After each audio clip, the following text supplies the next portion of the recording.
suivre votre émission, notre émission Famille Debout. Famille Debout est une émission bilingue et participative. Elle traite les sujets et trait aux réalités qui se passent dans les familles et dans les couples, dans l'objectif de transformer notre société à travers nos familles, à travers les couples. Aujourd'hui, je ne serai pas seule, je serai accompagnée de Madame Agnès Sadiki et Mama Fina Kabimba. Karibu kufuata kipindi kenu, kipindi ketu Amka Jamaa. Ni kipindi ambacho kinahusika na mambo yanayotendeka katika jamaa zetu, katika ndoa zetu. Kinalenga mabadiliko katika jamaa na katika jamii. Kwa nini katika jamii? Sababu watu wote wanaopatikana katika jamii wanatokea ndani ya jamaa, wanatokea ndani ya jamaa mbalimbali, na katika jamaa hizo mnakuwa madibisho mbalimbali. Kwa leo sitakuwa peke yangu, nitasindikizwa naye Mama Agnès Sadiki na Mama Fina Kabimba. Kwa leo tutazungumzia mada inayosema usafi wa nyumba. Na juma lililopita tulizungumzia usafi wa mwili wa mama na tukazungumzia kidogo usafi wa nyumba. Sasa kwa leo tutaingia kinaganaga kuhusu habari za usafi wa nyumba. Karibu Mama Agnès kuhusu habari za usafi wa nyumba. Asante Mama Furaha, ninasalimu wote ambao wanatufuata kwa muda kama nao, hasa zaidi kina mama.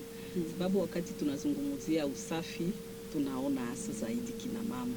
Ninamsalimu vile vile Mama Fina, Mama Fina ambaye tunapatikana naye humo studioni, na kupitia yeye ninasalimu wengine wote, wa baba, wa mama, vijana, binti ambao vile vile ni wa mama wa kesho.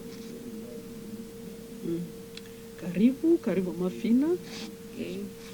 Nasalimu na mimi pia wote wanaotufuata, wadada, wa binti zetu, wa mama wa kesho. Na salimu tena wa mama wenzangu wanakuwa hapa, Mama Agnès, Mama Furaha. Tunashukuru Mungu kwa kuwa hapa kwa saa hizi na kutembea pamoja na hii mada yetu ya usafi wa nyumba. Kabla tujaingia kwenye mada yetu, tuseme ya kwamba kuna wale ambao walituandikia na wengine wakatuita kwenye simu kutuhimiza kwa kipindi hiki, na walikuwa na maswali mengi. Pengine unaweza kuwa na maswali kama na hayo waliotuuliza, na wengi waliuliza namna gani tunaweza kufukuza harufu mbaya kwenye miguu. Kuna wale wa baba ambao wanatoka harufu mbaya kwenye miguu, na jibu ni hili: unaweza kuchukua maji ya moto, maji yenye iko kifukutu, unaweka ndani citron 2 ama 3, alafu unasukula baba miguu hata muda mara 3 kwa juma, utakutana ile harufu pia inaisha. Kuna wale wengine ambao waliuliza kuhusu habari za harufu katika makwapa. Vile vile dawa ni citron tu. Unasirita citron pale, hata unatranspire harufu haiwezi kusikilikana tena. Sasa kwa leo tutazungumzia usafi wa nyumba, na tutaanzia mchumba ya baba na mama. Karibu Mama Agnès, usafi ndani ya chumba ya baba na mama itakuwa je? Kwanza kama vile nimesema Mama Furaha, asante kwa ulizo na asante kwa mada ambayo tunaizungumzia kwa muda kama na huu, sababu kama vile umesema mwanzoni, kila kitu kinaanza katika jamaa. Wale wote ambao wanaongoza inji wametoka katika jamaa. Wale wote ambao wanaongoza makanisa wametoka katika jamaa. Wale wote ambao wanafanya kazi mbalimbali ndani ya society yetu, ndani ya nchi yetu, katika mji, katika kata, katika mahali pote, wale wote wametoka katika jamaa. Babaya bote sio tu viongozi, wabaya wote, awe mwizi, fender, sijue wale wote ambao wanaitwa wapopo nini, wapopo sijue ambao wanasumbua watu, washege, wametoka katika jamaa. Ni kusema nini? Ni kusema msingi wa kila kitu, kiwe cha mzuri, kiwe kibaya, yule ambaye anakitenda ametokea katika jamaa moja fulani. Hata kama leo wazungu wanaanza kutuletea hiyo mambo ya kusema mtoto anaweza atoka katika germe ya baba natokea kule, sijue ya mama nayo natokea kule, wanaichanga sijue kama mashine gani na wanatosha mtu, lakini huyo mtu ni sherti atatoka tu katika jamaa moja fulani. Ndio maana kwa kweli hiyo filosofia ya emission ambayo umeiunda Mama Furaha ni nzuri sana, sababu jamaa inakuwa msingi wa kila kitu cha mzuri na kila kitu cha mubaya. Ndio maana tunakuwa na jukumu kubwa sana. Na hata wakati tulikuwa katika shule walitufunza la définition de la famille c'est quoi? Que signifie la famille? Ou la famille est composée de qui? Tunasema la famille simplement est composée du père, de la mère et des enfants. Sinjo jamaa hiyo, baba, mama na watoto. Ni kusema kama tunapenda kuzungumuzia kila kitu ambacho kinalenga jamaa, ni kuona kwanza baba na mama. Na ndio maana leo nizani umesema tuanzie ndani ya chumba cha baba na mama, sababu wao ndio wanadone tonis, wanadone kama vile Wafaransa na wa anglofone wanasema lego, leoke, mwendendo, mwelekeo ambao watoto watafuata. Kama watoto wanakuta chambre ya papa na mama iko desordonné, chambre yao nao itakuwa desordonné. Usafi sasa ndani ya hiyo chumba ni nini? Anzia kwanza inje. Sababu tabia zetu inakuwaka ni kusafisha kule kwenye watu wanaona, kufunika aibu. Et pourtant, si vous êtes mal comporté dans la chambre, méfiez-vous, itakupoursuivre mpaka musalon. Kule kwenye hautaki watu waone, itakukuta kule, sababu comme moi j'ai toujours dit, l'habitude c'est la seconde nature. Ndio maana inabidi tulinde usafi kwanza katika chumba, na sio tu katika chumba cha baba na mama, lakini katika vyumba vyote, sababu aujue mugeni atakufikia wakati gani. Je, tunapendaka kuonesha sura nzuri kwa watu wa nje.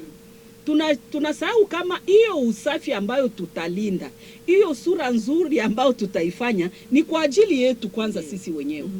C'est par exemple quand moi je parle aux jeunes filles, même à mes enfants, je leur dis votre réussite publique doit obligatoirement être précédée par votre propre réussite.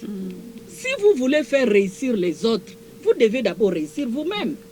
Hauta impacter positivement kwa mwingine na we mwenyewe haukufaulu. Ni kusema nini? Ni kusema baba na mama inabidi wawe wasafi ndani ya chumba chao. Chumba ni nini? Kwanza wanasema ni mahali pasiri. Hiyo ni kitu cha kwanza. Cha pili ni pahali pa madecision zote ambazo zinakamatika kwa faida ya jamaa. Basi pale ambapo utachukua decision na siri, inabidi kuwe safi. Kuwa safi ni nini? Ni kusema mama na baba.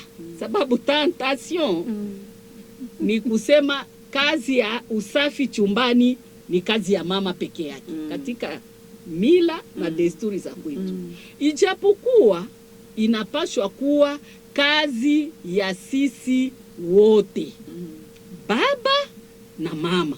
Sababu kama mama yeye peke tunjo mwenye anafanyaka hiyo kazi ya usafi chumbani, afu siku mama atagonjwa, siku mama hatakuwa, baba utafanya nini? Ni kusema napenda kwanza nitie hiyo mkazo ya kusema usafi ndani ya chumba wanakiita baba na mama. Sio chumba ya mama. Kusudi baba amwachie mama yeye peke yake kwa kuilinda safi. Ni fasi ya chumba cha baba na mama. Ni kusema wao wote wawili wanakuwa wa responsable wa hiyo chumba. Wanakuwa wa responsable wa kila kitu ambacho kitapitikana ndani ya hiyo chumba. Kitu gani basi inapatikana? Inadepende na kisi chumba yenu iko.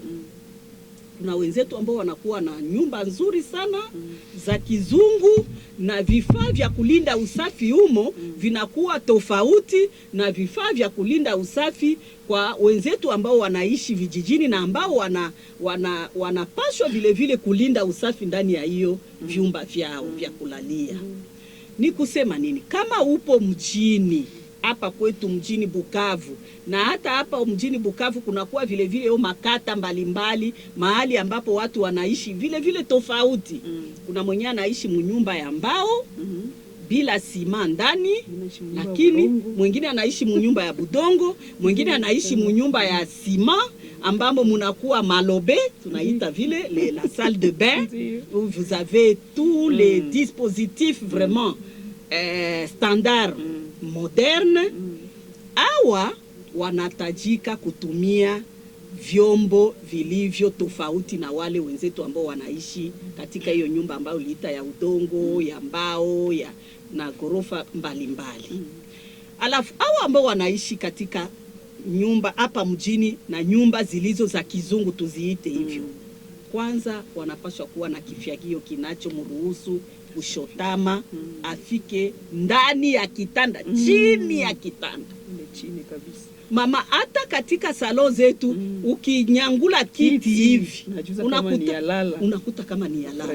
Ni kusema hata kwa kufagia na kukoropa nyumba hata kama haiko ndani ya chumba unakutaka ni alikoropaka amo, kama wakati alikuwa na kilio sijue kama depuis 2000 wala mtu wa kazi anakoropaka tu pale kwenye machi. Sicho ile ni kilio tu juu inawaruhusu kutosha biti yote njoo nakutaka unaanza wewe peke kujipatia haya kabisa mbele ya watu ambao walikuja kukusindikiza katika kilio. Walie na ulie unakuwa unasikia haya, unasahau kama ulificha. Sababu gani? Sababu haukulinda usafi gisi ilivyo. Ni kusema awe na kifyagio ambacho kinamruhusu kufagia chini ya kitanda. Mimi naambiaka wa binti wangu, kama utanisaidia kukoropa chumba yangu mama Furami peke njo na isukulaka. Avec tout ce que tu connais que je suis. J'ai été ministre, je suis femme leader, j'ai beaucoup de tâches, mais hainiempeshe mimi mwenyewe kutengeneza chumba changu cha tutatengeneza. Si achi yake mtu wa kazi, si achi yake hata watoto. Na kama mtoto atanisaidia, sababu wanakuwa pia na hiyo desturi, wakati watakoropa wanasema mama je peux entrer, anaingia na namwambia mama si tu ne vas pas le faire correctement, autant ne pas le faire. Le faire correctement c'est-à-dire quoi? Ushotame, upige magoti na ufagie hadi chini ya kitanda kabisa. Oui mama Nyesi, sukate kauli umesema chumba cha baba na mama, haiko tu mama tu ndio anahusika na usafi wa chumba, baba naye anahusika. Maana yake baba anaweza kutandika naye kitanda. Oui, bien sûr. Si tulisema kwamba ni chumba cha baba na mama. Ni kusema haiko ya mama peke yake kabisa. Ni mila na desturi zetu za Afrika njo inatumaka baba na waza ya kwamba usafi wa hiyo chumba ni kazi ya mama peke yake. Lakini kama nakatala kuisikia hiyo haya, juba mingi bapapa banaisikilia haya, bataniona niko nafagia, bataniona niko nafula, alishani bebesha istem. C'est faux. Kwanza mwa ile chambre nani atakuona? Sababu tulisema kwamba ni fasi ya siri. Ulishapata mugeni na mtoto anakuachia chambre wazi rido nyuma. Si benye tunakuwa na babebe samwe. Iko na huko mule huko natandika afu huko na mugeni musalo kanakuya kana sukuma rido, utakimbia mbio ufunge ile rido. Ni kusema hautaki watu waone. Sasa baba kama wewe unasaidia kipenzi chako. Parce que même la Bible dit Marie aimez vos femmes. Mtu ambaye unampenda isiko utamwachia kazi yote ye mwenyewe. Ni kusema usafi wa chumba cha baba na mama ni kazi yao wote wawili. Sababu ni mahali ambapo wote wawili wanaishi, wanapitisha muda mrefu. Sababu usiku tupo na muda mrefu pamoja tofauti na mchana. Kila mtu anaenda kwa shughuli, na hii leo maisha yenyewe lishaka kuwa mama leo nitaanzia wapi? Kila mtu ki cherche tout du jour. Ni kusema ndani ya chumba ni kazi ambayo inafanyika kati ya baba na mama, na vile vile usafi ni sherti ulindwe na baba na mama. Tuseme basi habari za kitanda si kwa kukoropa tu chumba, lakini habari pia za kutandika kitanda. Kitanda tunapaswa kubadilisha madra mara ngapi, ama shuka zetu zibadilishwe mara ngapi kujuma? Mama, labda wengine wa mama watanisaidia lakini mimi binafsi nitakwambia kawaida kisi mimi nafanyaka. Kila mara wiki, chaque samedi, wangu mimi nakuwaka siku ya saa longo, ndio kwa watu wote kama vile meya wa mji anahitaji sisi wote tuifanye, lakini pia ninakuwa na muda wa kufanya saa longo chumbani mwangu. Ile siku atutumikaki chumbani mwangu. Na ndio maana hiyo chaque samedi, na ndio maana inahitajika uwe omwe na 2 paires ya dra kusudi uwezi kuheshimisha hiyo kanuni ya kufua. Kila samedi mimi nabadili, sema natosha. Kama ikuharibika sana, kama ilichafuka, vraiment il faut urgence kuibadili. Lakini kama ni kawaida tu, en tout cas chaque samedi, kila siku ya posho natoa hiyo dra ambayo nimetandika siku ya posho iliyopita, na mimi naweka dra ingine nyipya na hiyo ambayo nimeitoa, na ifua vizuri, kuikausha kwenye jua. Hapana aseme utarepase, utatia kwenye ulitia nini hii munaita teinture, itajidetendre, itachuya mbio. Kausha kwenye jua makali kusudi vidudu na mikrobe vingine iwezi kufariki. Na unatia ya mpya, na baada ya kuikausha uirepase kama ikiwezekana. Na mtatuambia kama ni wale tu ambao wanaishi hapa mjini ndio wanaweza kurepase. Tunakuwa na mafere ya makaa ambayo tulikuwa tukiitumia sisi wote kwa jumla, sababu mbele ya kukukua na moto kwa watu wote tulikuwa tunatumia hiyo fere ya pasi, tulikuwa tunaita pasi. Unatia makaa ndani na unarepase, unaikunja tena unaiweka hata ndani ya valize yako, hata ndani ya osofia, mahali tu ambapo unaweza kuilinda vizuri kusudi wiki ambayo itakuja, wakati utapenda tena ubadili, unatumia hiyo ambayo iko ya mpya ambayo umefua. Tusikie pia maonyo ya mama Fina. Tuseme kama baba mama wanaweza kuwa na bebe ama mtoto wa mwaka moja ngani nalala kitanda yao, anaweza kukoyola, anaweza kunyamba juu ya kitanda. Tusichungi aseme balituambia nyuma ya posho mwa tubadilishe madra. Hapana. Karibu mama, upane maonyo yako kuhusu kitanda kwenye mtoto analala. Mara mingi wa mama wanasabu kubadilisha madra, na chunga tu labda nyuma ya mwezi wala nyuma posho mbili juu abadilishe madra. Karibu. Nafurahi sana kwa kauli mama amegusia. Jamaa ni wale wengine wa ministre leo, wengine kule. Na kweli wakati mzazi anafuatilia sana nafasi mtoto analala, akuwe bebe wala ile chumba cha watoto, mzazi anapaswa kufuatilia. Na kuko kitu kimwa niliona kimeanzia mwazazi ndani ya nyumba, na nataka nisisimue sana juu unakutana hata inaendelea na kumakazi na popote pale. Unapana unaambia mtoto utatengeneza hapa nafasi hii.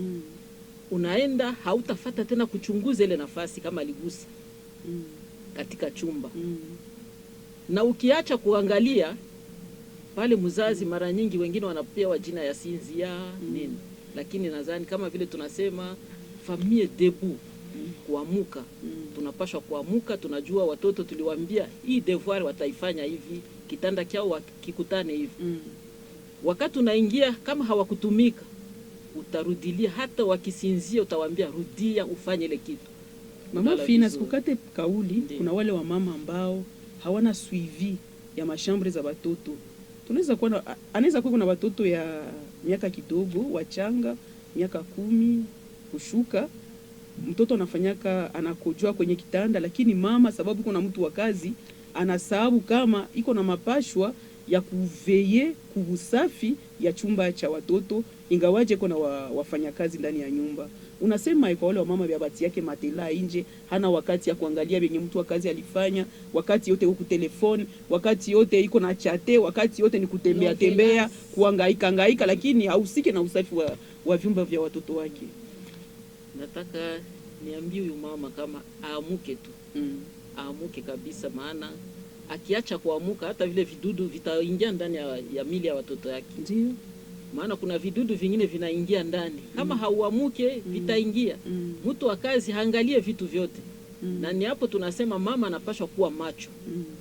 Kila wakati, iwe asubuhi, wakati tu unapaswa kuangalia, unaachana na ile telefoni.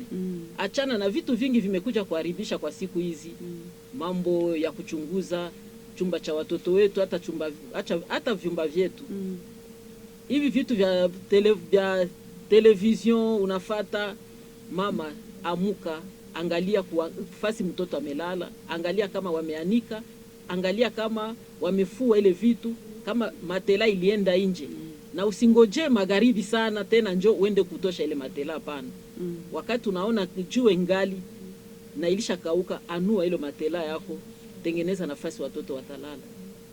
Asante Mama Yvette Nzigire, karibu tueleze namna gani tutatengeneza pia usafi wa matoilette ama wese ama choo, sababu kuna wale ambao wana neglige ile aspect usafi wa toilette zao. Wamama wengi wanazuba, wengi wanaacha mabuchafu mu toilette, wanachunga jinsi watu ya kazi ni watatumika ama watoto ndio watatumika, na unakutana toilette mara mingi zinatoa harufu mbaya na zinaweza kuleta hata magonjwa. Karibu mama. Asante sana kwa kauli. Tunashukuru sana kwa hii mada ya leo, Debout la famille. Ni mada nzuri sana tena sana. Pia tunagusia sana usafi kama vile mama Anyesi kwanza alisema, ndarudilia kwanza pale. Usafi ndani ya chumba, usafi kwenye chumba cha watoto kama vile mama natoka kusema.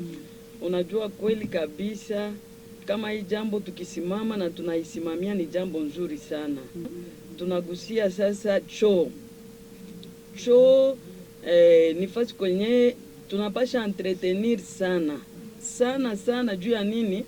Pale kwenye choo njo mikrobi yote inaingiaka, njo kwenye buchafu yote inaingiaka, tena na ni buchafu yenye iko, mimi naweza sema iko insupportable. Kama hatutie kabisa usafi sana kwenye choo, ni tuna expose jamaa ku magonjwa, tuna expose jamaa ku vitu mingi sana. Juu ukiingia hata mu nyumba, wakati mwingine tunaonaka gisi sama mai inatesa, inatatiza. Kama tu choo haikupata mai, unasikia hata kuishi mwa ile nyumba hauwezi weza ishi amo. Ndio maana tunakazia sana tufanye ile usafi wa choo zetu, hata kama ni choo yenye haiko ya kizungu. Tuseme hata kama unaweza watu wengine wanaweza fikia hawana ile choo ya kizungu. Kama ile choo unakuwa napita pale unaangalia, sama unakutanaka unaenda hata kwa jirani kuna ile choo kingali ya kishenzi vile kama vile vijijini kuvilaje, unakutana wanasafisha choo zao. Mara mingi wanaweka majifu, ndio wanaweka majifu kusudi ya kufukuza ile harufu mbaya, na unakutana kameme choo za mingi zinakuwa na usafi kabisa kushinda hata mkizungu kabisa. Ndio kwa maana tunatia mkazo sana pale kutengeneza choo zetu. Sasa tunashauria wamama nini kuhusu usafi ya matoilette za kizungu? Ndio tuko washauria wa mama hizi tutoka mnyumba directement naenda. Anapasha kwanza verifie sama ule mtoto aliingia vile ya kushase ile buchafu. Mwingine kunaweza kuwa mwingine mtoto naye atakuya, ndio nakuta watoto balipata magonjwa, infection. Ndio maana tuko asema mama anapasha amuka. Mama anapasha kuwa courageuse. Mama apashe kwa muvivu, anapasha kwa mama mwenye iko napita fasi yote.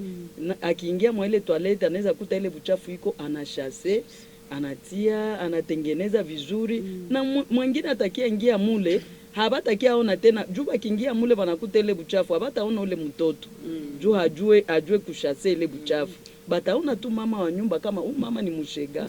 Ndio maana mama anapasha shimama na tembea kuangalia nyumba wakati nini mama naendeka. hasafishe choo, wageni watasema kwamba huyu mama ni mchafu, Kabisa. anajizaraulisha na anazaraulisha bwana yake. Ndiyo. Ndio maana kipindi chetu leo kinawaletea vifaa vya kutumikisha katika toalete zetu kusudi tuwe safi na tulinde mazingira yetu vizuri. Hapa mama Nyesi, sijui kama unaweza kuexplique wanaotutazama kwa muda huu, hii vifaa vya tunatumikisha katika toalete zetu tutazitumikisha je? Karibu mama. Hii mizani tunaiita bros. Si bros, sijue mkiswahili tutaita namna gani. Wataelewa. Ni kitu ambacho usikamatie kule, sababu hii sehemu ndio inaenda directement pahali pa uchafu. Alafu ukikamatia kule na wewe unajikontamine hiyo uchafu, kama vile mama Ivete alisema. Isheti uichukue hivi. Na wakati unachukua hivyo unatia vime. Kama ulimaliza tayari kushase kumwanga maji na buchafu ilienda, unajirasure kama mukive hamuna tena uchafu. Kama tunazungumzia uchafu ni matière fécale. Alors utatia vime ndani, unamwanga vime kidogo ndani na hata juu, na baadaye unasirita hiyo unasirita kive kusudi kabisa ujirasire kama umesukua vizuri na hiyo bros. Na kisha unashase tena unamwanga maji. Kama chasse o yako haitumike tena vizuri, unaweza chukua hata ndoo beketi, so unamwanga maji na nguvu kusudi hiyo uchafu iendelee ishuke. Kuna wale ambao wanaweza ala limite kutumikisha eclaircissant. Si vile mizani wala desinfectant ingine anapulizia ndani kwa kutoa ile harufu mbaya ambayo kila kitu ambacho tukiita matière fécale inatoa harufu. Ndio. Na wengi kabisa huko vijijini, hata hapa mjini tunaweza, lakini ni hatari kutumikisha creoline. Hiyo creoline ndugu, inabidi kuitumikisha na makini. Sababu kama uitumikishe na makini na prudence, inaweza kuhatarisha maisha yako wewe mwenyewe na maisha ya jamaa nzima.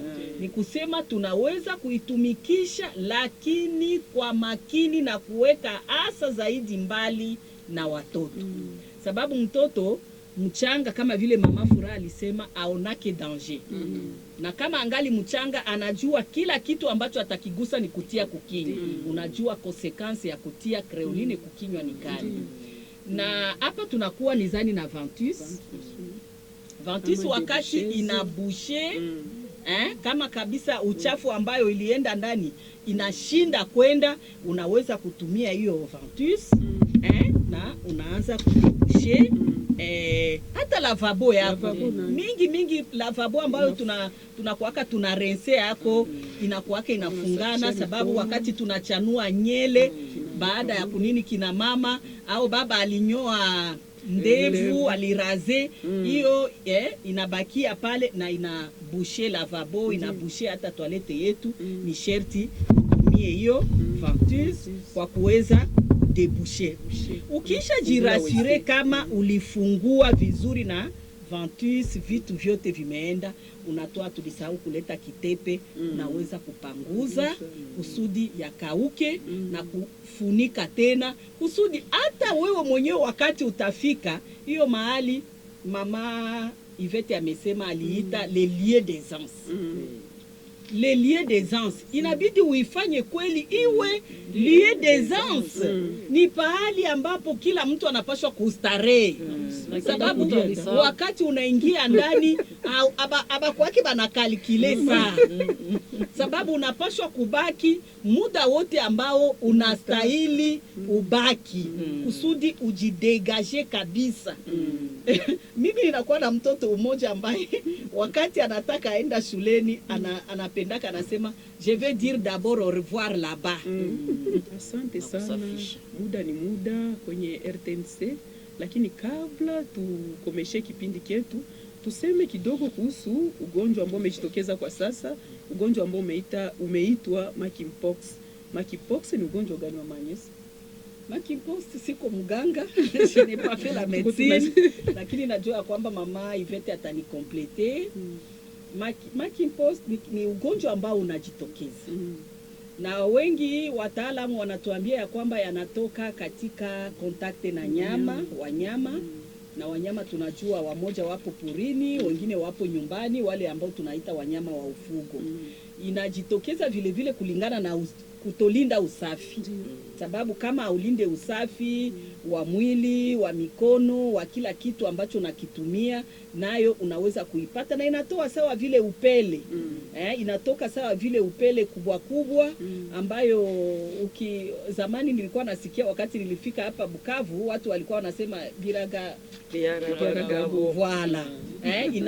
Wanaita vile, wamoja wanaikonfondre nayo. Na inaluma, lakini inaluma na kupatia mtu fievre. Awe mtoto, awe mkubwa, anafanya homa kali sana. Magonjwa hiyo tu inapatikana wala inakuwa transmis kupitia mikono, kusalimiana, kujiambrase, ili kumbatiana. Ndio maana tunapenda tuzungumzie kidogo tu kuhusu hizi habari za magonjwa ili tupate kusensibilize watoto. Hivi tuko tunazungumzia habari za usafi.